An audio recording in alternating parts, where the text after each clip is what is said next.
Sir 100 ರೂಪಾಯಿ ಬಂಡವಾಳ ಹಾಕಿ 1000 ರೂಪಾಯಿ ದುಡಿಯೋ ಕೃಷಿ ಅಂದರೆ ಇದೆ ಸರ್. ನಮ್ಮ ಹತ್ರ ಮೀನು ಮರಿ ತೊಗೊಂಡೋಗಿರೋರು ಇವತ್ತಿನವರೆಗೂ ಲಕ್ಷಗಟ್ಟಲೆ ದುಡ್ಡು ಮಾಡ್ಕೊಂಡು ಲೈಫಲ್ಲಿ ಸೆಟ್ಲ್ ಆಗಿದ್ದಾರೆ ಸರ್. ಸರ್ ಇದು ಬಂಗಾರ ಇದ್ದಂಗೆ. ಈಗ ಬಂಗಾರಕ್ಕೆ ಎಷ್ಟು ಗ್ಯಾರಂಟಿ ಇರುತ್ತೋ ನಾವು ಕೂಡ ಮೀನು ಮರಿಗಳಿಗೂ ಅಷ್ಟೇ ಗ್ಯಾರಂಟಿ ಇರುತ್ತೆ ಸರ್. 30,000 ತೊಗೊಂಬರ್ರಿ, 1 ಲಕ್ಷ ಮೀನು ಮರಿಗಳನ್ನ ಕೊಡ್ತೀನಿ. 1 ವರ್ಷದಷ್ಟೊತ್ತಿಗೆ ನಿಮ್ಮ ಮೊದಲೇ 10 ಲಕ್ಷ ನಿಮ್ಮ ಹತ್ರ ದುಡ್ಡಿರುತ್ತೆ. ಇದು ಅವ್ರದ್ದೇ ಮೀನಿನ ಅಂಗಡಿ ಮಾಡ್ಕೋಬೋದು. ಈಗ ವಾರ ಒಂದೊಂದು ಕ್ವಿಂಟಲ್ ಮೀನು ಹಿಡಿದ್ರು ಅವ್ರಿಗೆ 15ರಿಂದ 20,000 ಆದಾಯ ಇದೆ ಸರ್. ಕಾಟ್ಲಾ, ಗೌರಿ, ರಘು, ಮುರುಗಲ್, ಗ್ಲಾಸ್ ಕಾರ್ಪ್ 5 ತಳಿ ನಮ್ಮ ಹತ್ರ ಮೀನು ಮರಿ ಸಿಗುತ್ತೆ. ನಮ್ಮ ಹತ್ರ 1 ಇಂಚು, 2 ಇಂಚು, 3 ಇಂಚು 3 ವೆರೈಟಿನೂ ಮೀನು ಮರಿ ಸಿಗುತ್ತೆ ಸರ್. ತುಮಕೂರಿನವ್ರ ಕಸ್ಟಮರು 6,000 ಮೀನು ಮರಿ ತೊಗೊಂಡೋಗಿದ್ರು ಸರ್. ಈ ಸಲ 4 ಟನ್ ಮೀನು ಸಿಕ್ಕಿದೆ ಅಂತ ಹೇಳ್ಬಿಟ್ಟು ಮತ್ತೆ ಮೊನ್ನೆ ಬಂದು ನಮ್ಮ ಹತ್ರ ಕೆರೆ ಹಿಡ್ದು ಮತ್ತೆ ಒಂದು 15,000 ಮೀನು ಮರಿ ತೊಗೊಂಡೋಗಿದ್ದಾರೆ ಸರ್. ಮೀನು ಮರಿ ಸಾಕ್ತೀವಿ. ಮೀನು ಮರಿ ಸಾಕಿ ಎಲ್ಲ ಆಲ್ ಓವರ್ ಕರ್ನಾಟಕ ಎಲ್ಲ ಕಡೆ ಎಲ್ಲ ಕೆರೆಗಳಿಗೆ, ಡ್ಯಾಮ್ಗಳಿಗೆ ಡೆಲಿವರಿ ಕೊಡ್ತೀವಿ ಸರ್. ಅದೇ ಏನಂದರೆ ರೈತರುಗಳು ಇಷ್ಟು ದಿವಸ 1 ಇಂಚ್ ಮರಿ ಬಿಡ್ತಾಯಿದ್ರು. ಈ ವರ್ಷ ಮಳೆ ಜಾಸ್ತಿ ಆಗಿರೋದ್ರಿಂದ ಎಲ್ಲ ಫೋನ್ ಮಾಡಿ 1.5, 2 ಇಂಚು, 3 ಇಂಚು ಈ ಥರ ಮರಿ ಕೇಳ್ತಿದ್ದಾರೆ. ಅದಕ್ಕೋಸ್ಕರ ನಾವು ಎಲ್ಲ ಸೈಜ್ ಮರಿ ಈಗ ಸಾಕಿ ರೆಡಿ ಇಟ್ಕೊಂಡಿದ್ದೀವಿ ಸರ್. ಈಗ ರೈತರು ಯಾರೇ ಕೇಳಿದ್ರು ಒಂದು ವಾರದೊಳಗಡೆ ನಾವು ಡೆಲಿವರಿ ಕೊಡ್ತೀವಿ. ಈಗ ಏನಕ್ಕಂದರೆ ಸರ್, ಈಗ ಸೈಜ್ ಮರಿ ಏನಕ್ಕೆ ಕೇಳೋದಂದರೆ ರೈತರುಗಳು ಇವು ಬಿಟ್ಟರೆ ಸರ್ ಇವು 100% ಪಾಸ್ ಆಗ್ತವೆ. ಒಂದು ಮರಿನೂ ಫೇಲ್ ಆಗಲ್ಲ ಸರ್ ಇವು. ಅದಕ್ಕೋಸ್ಕರ ಸೈಜ್ ಮರಿ ಕೇಳ್ತಾರೆ. ಆಮೇಲೆ ಈಗ ಕೆರೆ ತುಂಬಿ ಕೋಡಿಗಳು ಹೋಗ್ತಾ ಇರ್ತಾವಲ್ಲ, ಇಂಥ ಮರಿಗಳು ಬಿಟ್ಟರೆ ಕೋಡಿಲೆಲ್ಲ ಹರಿಯಲ್ಲ ಸರ್ ಈ ಮರಿ. ಅದಕ್ಕೋಸ್ಕರ ಸೈಜ್ ಮರಿ ಕೇಳ್ತಾರಲ್ಲ, ಅದಕ್ಕೋಸ್ಕರ ಸೈಜ್ ಮರಿ ಮಾಡಿ ರೆಡಿ ಇಟ್ಕೊಂಡಿದ್ದೀವಿ. ಈಗ ರೈತರು ಇದನ್ನು ಯಾವ ರೀತಿ ಉದ್ಯೋಗ ಥರ ತಗೋಬೋದು ಸರ್? ಈಗ ಯಾವ ಥರ ಉದ್ಯೋಗ ಅಂದರೆ ಈಗ ತುಂಬ ಜನ ರೈತರುಗಳು ಮಾಡ್ತಿದ್ದಾರೆ ಸರ್. ಈಗ ಹೆಚ್ಚು ಕಡಿಮೆ ಲಕ್ಷಾಂತರ ಜನ ರೈತರುಗಳು ಕೆರೆಗಳು ಟೆಂಡ್ ಇಟ್ಕೊತಾರೆ. ಕೆರೆಗಳು 3 ವರ್ಷ, 5 ವರ್ಷ ಈ ಥರ ಟೆಂಡ್ ಇಟ್ಕೊತಾರೆ. ಅವರು ಈಗ ಇದ್ರ ಮೇಲೆ ಡಿಪೆಂಡ್ ಆಗಿದ್ದಾರೆ ಸರ್. ಈಗ ನಾವು 5 ವರ್ಷದಿಂದ ಮೀನು ಮರಿ ಕೊಡ್ತಾ ಇದ್ದೀವಲ್ಲ, ಸುಮಾರು ಜನ ರೈತರುಗಳು ಗುಡ್ ರೆಸ್ಪಾನ್ಸ್ ಕೊಟ್ಟಿದ್ದಾರೆ. ನಮಗೆಲ್ಲ ಕಡೆಯಿಂದ ಮೀನು ಮರಿ ಚೆನ್ನಾಗಿ ಪಾಸಾಗಿದೆ ಸರ್. ಈಗ ರೈತರುಗಳು ಯಾವ ಸೈಜ್ ಮರಿ ಕೇಳ್ತಾರೆ ಆ ಸೈಜ್ ಮರಿ ನಾವು ಮಾಡ್ತಾಯಿದ್ದೀವಿ. ಈಗ ನಮ್ಮ ಹತ್ರ ಜೂನಿಂದ ಡಿಸೆಂಬರ್ವರೆಗೂ ಮೀನು ಮರಿ ಸಿಗುತ್ತೆ ಸರ್. ಈಗ ನಾವು ಈಗ ಸೀಸನ್ ಸ್ಟಾರ್ಟ್ ಆಗಿ 1 ತಿಂಗಳಾಗಿದೆ. ಈಗ ಹೆಚ್ಚು ಕಡಿಮೆ ನಮ್ಮ ಹತ್ರ ಒಂದು 50 ಲಕ್ಷ ಮೀನು ಮರಿ ನಮ್ಮ ಹತ್ರ ಸೇಲ್ ಆಗಿದೆ ಸರ್ ಆಲ್ರೆಡಿ. ಇನ್ನೂ ಸುಮಾರು ಜನ ಕೋಡಿ ಹರಿತಾ ಇದೆ, ಕೆರೆಗಳು ಕೋಡಿ ನಿಲ್ಲಿ ಅಂತ ಕಾಯ್ತಿದ್ದಾರೆ. ಸುಮಾರು ಜನ ನಮಗೆ 2 ಇಂಚು, 3 ಇಂಚು ಮರಿಗೆ ಆರ್ಡ್ರ್ ಮಾಡಿದ್ದಾರೆ ಸರ್. ಆರ್ಡ್ರ್ ಮಾಡಿ ವೆಯ್ಟ್ ಮಾಡ್ತಿದ್ದಾರೆ. ಕೆರೆಗಳಲ್ಲಿ ಯಾವ ರೀತಿ ಇದನ್ನ ಉದ್ಯೋಗ ಥರ ಮಾಡ್ಬೋದು, ಖುಷಿ ಇದು ಸರ್? ಇವಾಗ ಏನಿಲ್ಲ ಸರ್. ಈಗ ಒಂದು ಕೆರೆನ ಈಗ ಟೆಂಡ್ ಇಟ್ಕೊಂಡ್ರು ಅಂದರೆ ಈಗ ಬಂದು ಈಗ ಅವ್ರದ್ದೇ ಮೀನು ಅಂಗಡಿ ಮಾಡ್ಕೋಬೋದು. ಮೀನಿನ ಅಂಗಡಿ ಮಾಡ್ಕೋಬೋದು. ಈಗ ವಾರ ಒಂದೊಂದು ಕ್ವಿಂಟಲ್ ಮೀನು ಹಿಡಿದ್ರು ಅವರಿಗೆ 15ರಿಂದ 20,000 ಆದಾಯ ಇದೆ ಸರ್. ಇದು ಬಂದು ಈಗ ನಮಗೆ ರೀಟೇಲ್ ಬಂದು 180 ರೂಪಾಯಿ, 200 ರೂಪಾಯಿ ಕೆಜಿ ಇದೆ ಸರ್. ಕಾಟ್ಲಾ, ಗೌರಿ, ರಘು, ಮುರುಗಲ್, ಗ್ಲಾಸ್ ಕಾರ್ಪ್ 5 ತಳಿ ನಮ್ಮ ಹತ್ರ ಮೀನು ಮರಿ ಸಿಗುತ್ತೆ.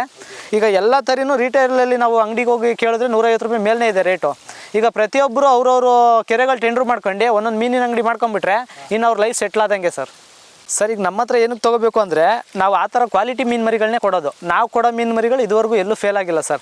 ಈಗ ನಾವು ಸುಮಾರು ಕಡೆ ಕೊಟ್ಟಿದ್ದೀವಿ. ಈಗ ತುಮಕೂರು, ಗುಬ್ಬಿ ಸೈಡೆಲ್ಲ ಕೊಟ್ಟಿದ್ದೀವಿ. ಈಗ ಹೋದ ವರ್ಷ ನಮ್ಮ ಹತ್ರ ಒಬ್ಬರು ತುಮಕೂರಿನವ್ರ ಕಸ್ಟಮರು 6,000 ಮೀನು ಮರಿ ತೊಗೊಂಡೋಗಿದ್ರು ಸರ್. ಈ ಸಲ 4 ಟನ್ ಮೀನು ಸಿಕ್ಕಿದೆ ಅಂತ ಹೇಳ್ಬಿಟ್ಟು ಮತ್ತೆ ಮೊನ್ನೆ ಬಂದು ನಮ್ಮ ಹತ್ರ ಕೆರೆ ಹಿಡ್ದು ಮತ್ತೆ ಒಂದು 15,000 ಮೀನು ಮರಿ ತೊಗೊಂಡೋಗಿದ್ದಾರೆ. ಈ ಥರ ಸರ್ ನಮ್ಮ ಹತ್ರ ಈಗ ಏನಂದರೆ ಎಲ್ಲ ಕ್ವಾಲಿಟಿ ಮೀನು ಮರಿಗಳೇ ಕೊಡೋದು ಸರ್. ನಾವು ಲೋಕಲ್ ಮೀನು ಮರಿಗಳನ್ನೆಲ್ಲ ಕೊಡಲ್ಲ. ನಾವು ರೈತರುಗಳಿಗೆ ಕೊಡೋದಲ್ದಂಗೆ ಅವರಿಗೆ ಯಾವ ರೀತಿ ಸೇಲ್ ಮಾಡಬೇಕು ಅದನ್ನು ಕೂಡ ನಾವು ಸಲಹೆ ಕೊಡ್ತೀವಿ ಸರ್. ಸರ್ ಯಾವ್ಯಾವ ಮೀನು ಸಿಗ್ತದೆ ನಿಮ್ಮ ಹತ್ರ? ಸರ್ ನಮ್ಮಲ್ಲಿ ಗೌರಿ, ಕಾಟ್ಲಾ, ರೋಹು, ಮುರುಗಲು, ಗ್ಲಾಸ್ ಕಾರ್ಪ್ 5 ವೆರೈಟಿ ಸಿಗುತ್ತೆ ಸರ್. ನಮ್ಮ ಹತ್ರ 1 ಇಂಚು, 2 ಇಂಚು, 3 ಇಂಚು 3 ವೆರೈಟಿನೂ ಮೀನು ಮರಿ ಸಿಗುತ್ತೆ ಸರ್. ಈಗ ರೈತರುಗಳು ಸ್ಟಾರ್ಟಿಂಗಲ್ಲಿ ಅವ್ರ ಕೆರೆ ಕೋಡಿ ಬೀಳಲ್ಲ ಅಂತ ಅನ್ನೋರು 1 ಇಂಚ್ ಮರಿಗಳ ಕಡಿಮೆ ರೇಟ್ ಇರುತ್ತೆ ಸರ್. ಅದು 30 ಪೈಸೆ 40 ಪೈಸೆ ಇರುತ್ತೆ. ಗೌರ್ಮೆಂಟ್ ರೇಟಿಗೆ ಕೊಡ್ತೀವಿ. ಆಮೇಲೆ ಕೋಡಿ ಬೀಳೋ ಅಂಥ ರೈತರುಗಳು ಏನು ಮಾಡ್ತಾರೆ, ಕೆರೆಯವರು ವೆಯ್ಟ್ ಮಾಡಿ 2 ಇಂಚು, 3 ಇಂಚ್ ಮರಿನ ತೊಗೊಂಡೋಗ್ತಾರೆ ಸರ್. ಈಗ ನಮ್ಮಲ್ಲಿ 1 ಇಂಚಿಂದ 3 ಇಂಚ್ವರೆಗೂ ಮೀನು ಮರಿ ಸಿಗುತ್ತೆ ನಮ್ಮಲ್ಲಿ ಸರ್. ಗೌರಿ, ರಘು, ಮುರುಗಲ್ಲು, ಗ್ಲಾಸ್ ಕಾರ್ಪು, ಕಾಟ್ಲಾ 5 ತಳಿ ಮೀನು ಮರಿ ಸಿಗುತ್ತೆ. ಈಗ ಗೌರಿ, ರಘು, ಮುರುಗಲ್ಲು 1 ಇಂಚ್ ಮೀನು ಮರಿಗೆ 1000 ಮರಿ 300 ರೂಪಾಯಿ ಮಾಡಿದ್ದೀವಿ. ಕಾಟ್ಲಾ ಬಂದು 1400 ಮಾಡಿದ್ದೀವಿ. ಗ್ಲಾಸ್ ಕಾರ್ಪ್ ಬಂದು 1500 ಮಾಡಿದ್ದು ಸರ್. ಸರ್ ಈಗ ಈ 3 ಜಾತಿ ಮೀನು ಮರಿಗಳು 2 ಇಂಚ್ 3 ಇಂಚು ಮರಿ ಕೇಳೋದ್ರಿಂದ ನಾವೆಲ್ಲದಕ್ಕೂ ಒಂದೇ ರೇಟ್ ಸರ್. 2 ಇಂಚ್ ಮೀನು ಮರಿಗೆ 70 ಪೈಸೆ ರೇಟ್ ಮಾಡಿದ್ದೀವಿ. 3 ಇಂಚ್ ಮೀನು ಮರಿಗೆ 1 ರೂಪಾಯಿ ರೇಟ್ ಮಾಡಿದ್ದೀವಿ ಸರ್. ಈಗ ನಮ್ಮಲ್ಲಿ ರೈತರುಗಳು ಹೆಂಗೆ ಮಾಡಿದ್ದಾರೆ ಅಂದರೆ ನನ್ನ ಹತ್ರ ಇರೋ ಕಸ್ಟಮರ್ ಆಲ್ಮೋಸ್ಟು ಈಗ ಎಲ್ಲ ಅವ್ರವರೇ ಕೆರೆ ಮಾಡ್ಕೊಂಡು ಅವ್ರವರೇ ಮೀನಿನ ಅಂಗಡಿ ಮಾಡ್ಕೊಂಡು ಅವರೇ ಮೀನು ಕಡಿತಾರೆ ಸರ್. ಈಗ ಪ್ರತಿಯೊಬ್ಬರು ಅವ್ರವ್ರ ಮೀನು ಅಂಗಡಿ ಮಾಡ್ಕೊಂಡು ಈಗ ಹೆಚ್ಚು ಕಡಿಮೆ ವಾರದಲ್ಲಿ ಒಂದು 4-5 ಕ್ವಿಂಟಲ್ ಮೀನು ಕಡಿದ್ರು ಮೀನು ಅಂಗಡಿ ಇಟ್ಕೊಂಡು 45,000 ದುಡ್ಡಾಗುತ್ತೆ ಸರ್. ಅವ್ರ ಫ್ಯಾಮಿಲಿ ಅವರೇ ಈಗ ಸ್ವಂತ ಉದ್ಯೋಗ ಮಾಡ್ಕೊಳಂಗೆ ಆಗಿದೆ ಸರ್. ಈಗ ಸರ್ ಈಗ ಆಯಿತು, ಹೊರಗಡೆ ಇರೋರು ಹೊಸದಾಗಿ ತೊಗೊಂಡವ್ರಿಗೆ ಏನು ಹೇಳ್ತಾರೆ, ಯಾವ ಥರ ಉದ್ಯೋಗ ಮಾಡ್ಕೋಬೋದು ಅವರು? ಸರ್ ಈಗ ಹೊಸ್ದಾಗಿ ತೊಗೊಂಡವರು ಅದೇ ಸರ್, ಕೆರೆಗಳನ್ನ ಬೀಟ್ ಮಾಡಬೇಕು, ಹೋಗಿ ಆ್ಯಕ್ಷನ್ ಇರುತ್ತೆ. ಪ್ರತಿಯೊಂದು ಪಂಚಾಯತಿ ಕೆರೆಗಳಿರ್ತಾವೆ, ಕೆಲವೊಂದು ಈಗ ಗೋರ್ಮೆಂಟ್ ಹ್ಯಾಂಡ್ ಓವರ್ಲಿ ಇರ್ತವೆ. ಅವೆಲ್ಲ ಫಿಶರಿ ಆಫೀಸಿಗೆ ಹೋಗಿ ಟೆಂಡ್ರ್ ತೊಗೋಬೇಕಾಗತ್ತೆ. ಎಲ್ಲ ಮಾಡ್ಬೋದು ಸರ್, ಒಳ್ಳೆ ಆದಾಯ ಇದೆ ಸರ್. ಈಗ ನಾವು ಹೋದ ವರ್ಷ ಒಬ್ಬರ ಹತ್ರ ವೀಡಿಯೋ ಮಾಡಿಸಿದ್ವಿ. ಅವರು ಗುಬ್ಬಿಲಿ ಗಂಗಣ್ಣ ಅಂತ ಇದ್ದಾರೆ. ಅವ್ರು ಸರ್ ನನ್ನ ಹತ್ರ ಸ್ಟಾರ್ಟಿಂಗಲ್ಲಿ ಬಂದು ಒಂದು 2 ಲಕ್ಷ ಮೀನು ಮರಿ ತೊಗೊಂಡೋದ್ರು. ಅವರು ಒಂದು 4 ವರ್ಷ ಆಯ್ತು ಅವ್ರು ಮೀನು ಮರಿ ತೊಗೊಂಡೋಗಿ. ಇವತ್ತಿನವರೆಗೂ ಅವ್ರು ಎಷ್ಟು ಟನ್ ಹಿಡ್ದಿದ್ದಾರೆ ಅಂದರೆ ಅವ್ರಿಗೆ ಗೊತ್ತಾಗಲ್ಲ ಸರ್, ಅಷ್ಟು ಮೀನು ಹಿಡ್ದಿದ್ದಾರೆ ಸರ್. ಏನಿಲ್ಲ, ಈಗ ಸ್ಕ್ರೀನ್ ಮೇಲೆ ಇರೋ ನಂಬರಿಗೆ ಫೋನ್ ಮಾಡಿ ಫೋನ್ ಮಾಡಿ ಈಗ 1 ಇಂಚ್ 2 ಇಂಚ್ ಅಂದರೆ ರೆಡಿ ಇರುತ್ತೆ ನಮ್ಮ ಹತ್ರ. ಯಾಕಂದರೆ ಇವಾಗ 1 ಇಂಚ್ 2 ಇಂಚ್ ಮರಿ ರೆಡಿ ಇದೆ ನಮ್ಮ ಹತ್ರ. 3 ಇಂಚ್ ಮರಿ ಅಂದರೆ ಒಂದು ವಾರ 10 ದಿವಸ ಮುಂಚೆ ಫೋನ್ ಮಾಡಿ ನಮಗೆ ಆರ್ಡ್ರ್ ಕೊಡಬೇಕಾಗತ್ತೆ ಸರ್.